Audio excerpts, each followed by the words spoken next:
México, año 1982. Miles de personas observan con precaución cómo el valor de sus ahorros disminuye cada día. Los precios aumentan constantemente. El peso pierde valor frente al dólar. La incertidumbre domina el país. Mientras tanto, un presidente se prepara para pronunciar uno de los discursos más polémicos de la historia moderna de México. Su nombre es José López Portillo. Apenas unos años antes, el país vivía una época de optimismo gracias al descubrimiento de enormes yacimientos petroleros. El gobierno hablaba de crecimiento, desarrollo y prosperidad. Sin embargo, lo que parecía ser una etapa de abundancia terminó convirtiéndose en una profunda crisis económica cuyas consecuencias se sentirían durante décadas. ¿Cómo ocurrió este cambio? ¿Qué decisiones tomó el gobierno? ¿Y por qué el sexenio de López Portillo sigue siendo uno de los más debatidos de la historia de México? Este documental analizaremos su vida, su llegada al poder, decisiones políticas y económicas de su gobierno, así como las consecuencias sociales que marcaron a millones de mexicanos. José Guillermo Abel López Portillo y Pacheco nació el 16 de junio de 1920 en la Ciudad de México. Provenía de una familia con tradición intelectual y política. Su padre fue José López Portillo y Weber, reconocido historiador mexicano. Desde joven destacó por su interés en la lectura, el derecho y los asuntos públicos. Estudió Derecho en la Universidad Nacional Autónoma de México. Posteriormente trabajó como abogado, profesor universitario y funcionario público. El camino hacia la presidencia. En 1973 fue nombrado secretario de Hacienda por el entonces presidente Luis Echeverría. México atravesaba problemas económicos importantes, la inflación aumentaba y las deudas externas comenzaban a crecer. Los inversionistas mostraban preocupación por la estabilidad financiera del país. A pesar de ello, López Portillo logró consolidar una relación cercana con Echeverría. Cuando se aproximaron las elecciones presidenciales de 1976, fue designado candidato oficial del PRI. La oposición era débil y carecía de los recursos políticos necesarios para competir en igualdad de condiciones. El 4 de julio de 1976 ganó las elecciones presidenciales. Tomó posesión el 1 de diciembre del mismo año. Recibió un país con problemas económicos, pero también con enormes posibilidades de crecimiento. Para comprender el sexenio de López Portillo, es necesario analizar la situación que recibió. Durante el gobierno anterior se había incrementado considerablemente el gasto público. Muchas inversiones fueron financiadas mediante deuda externa. La inflación superaba el 20% anual. Además, en 1976 ocurrió una fuerte devaluación del peso mexicano. La confianza de inversionistas nacionales e internacionales había disminuido.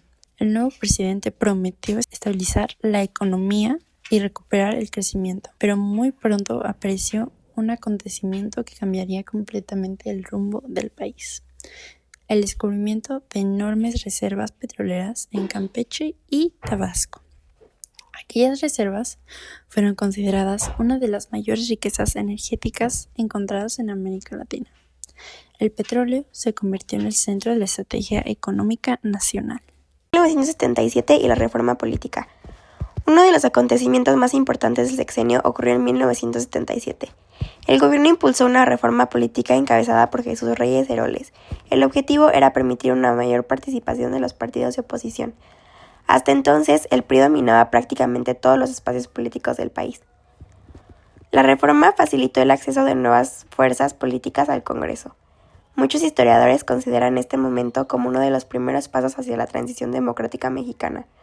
Por esta razón, la reforma política de 1977 es considerada uno de los principales logros del sexenio. El milagro petrolero. Mientras la reforma política avanzaba, el petróleo comenzaba a transformar la economía nacional. La producción petrolera creció rápidamente. Los precios internacionales del petróleo se encontraban en niveles elevados. Los ingresos del gobierno aumentaban constantemente. Los bancos extranjeros observaban a México como una nación con enorme potencial económico. Por ello, comenzaron a prestar dinero al gobierno mexicano con facilidad. Las autoridades pensaban que los futuros ingresos petroleros permitían pagar cualquier tipo de deuda. Bajo esta lógica se incrementó el gasto público. Se construyeron carreteras, hospitales, escuelas, proyectos energéticos, obras de infraestructura. La economía creció rápidamente. A medida que aumentaban los ingresos petroleros, también crecía la deuda externa. El gobierno solicitó préstamos internacionales para financiar nuevos proyectos. La lógica parecía razonable. Mientras los precios del petróleo siguieran aumentando, México podría pagar fácilmente sus compromisos financieros. Pero esta estrategia dependía de una condición muy específica: que el petróleo mantuviera su alto valor en los mercados internacionales. Muchos especialistas advirtieron sobre el peligro de depender excesivamente de un solo producto. Sin embargo, el optimismo predominó. Durante esos años se popularizó una frase pronunciada por el propio presidente, que era: debemos aprender a administrar la abundancia. La expresión reflejaba la confianza que existe en el futuro económico del país, pero esa abundancia no duraría para siempre. Inicio de la crisis. En 1981 comenzaron a aparecer los primeros signos de la alarma. Los precios internacionales del petróleo empezaron a disminuir. Los ingresos esperados por el gobierno se redujeron considerablemente. Sin embargo, las obligaciones financieras seguían creciendo. La deuda externa alcanzaba niveles históricos. Los inversionistas comenzaron a perder confianza, la fuga de capitales aumentó y cada vez más personas cambiaban sus pesos por dólares. El sistema económico empezaba a mostrar señales de debilidad. Lo que durante años pareció un modelo exitoso comenzaba a derrumbarse. 1982 se convirtió en uno de los años más difíciles de la historia económica mexicana. La deuda externa superó los 80,000 millones de dólares, la inflación aumentó rápidamente, el peso sufrió fuertes devaluaciones y la incertidumbre financiera se extendió por todo el país. Ante la crisis, el gobierno tomó una medida extraordinaria. El 1 de septiembre de 1982, durante su último informe presidencial, López Portillo anunció la nacionalidad de la banca. Esto significaba que los bancos privados pasarían a ser controlados por el Estado. Las consecuencias no se limitaron a las estadísticas económicas. Millones de familias mexicanas fueron afectadas. Los precios de alimentos y productos básicos aumentaron constantemente. El dinero alcanzaba para menos, los ahorros perdieron valor. La incertidumbre se convirtió en parte de la vida cotidiana. Muchas empresas enfrentaron dificultades financieras, el desempleo comenzó a crecer, la confianza en las instituciones económicas disminuyó. El sexenio de José López Portillo dejó importantes lecciones para México. Por un lado, impulsó la reforma política de 1977, considerada un paso importante hacia una mayor apertura democrática. También promovió obras públicas, infraestructura y programas de desarrollo financiados por los ingresos petroleros. Sin embargo, el excesivo endeudamiento y la dependencia económica del petróleo terminaron provocando una profunda crisis. La experiencia demostró que ningún recurso natural garantiza el desarrollo por sí solo.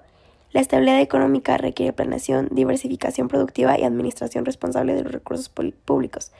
Más de 40 años después, economistas, historiadores y ciudadanos continúan debatiendo las decisiones tomadas durante aquel sexenio.